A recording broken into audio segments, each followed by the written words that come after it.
এই বিষয়ে আমাদের সকলকে সতর্ক থাকতে হবে। যেটা আমাদের সাধারণ সম্পাদক বলেছে, এই সরকার বিএনপি, জামাত, গণ অধিকার পরিষদ, প্রায় 50টি নিবন্ধিত রাজনৈতিক দল আছে, ছাত্ররা আমাদের সকলের।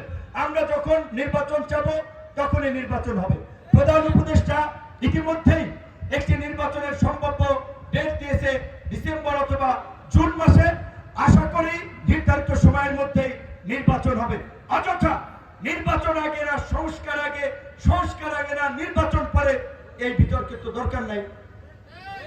রাষ্ট্র সংস্কার করেই নির্বাচন হবে, এইটাই তো এই সরকারের ম্যান্ডেট। এবং সংস্কারের লক্ষ্যে বিভিন্ন রাজনৈতিক দলের সাথে কমিশনগুলোর আলাপ আলোচনা চলছে। সুতরাং সংস্কার আর নির্বাচনকে মুখোমুখি করা যাবে না। সংস্কার নির্বাচন সমান্তরালই চলছে। আশা করি রাষ্ট্র সংস্কারের পরেই নির্বাচন অনুষ্ঠিত হবে।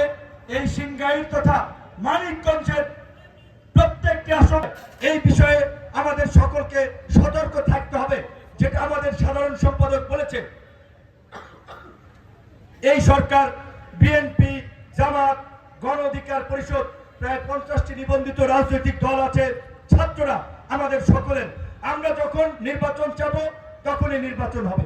প্রধান উপদেষ্টা ইতিমধ্যেই একটি নির্বাচনের সম্ভাব্য ডেট দিয়েছে, ডিসেম্বর অথবা জুন মাসে।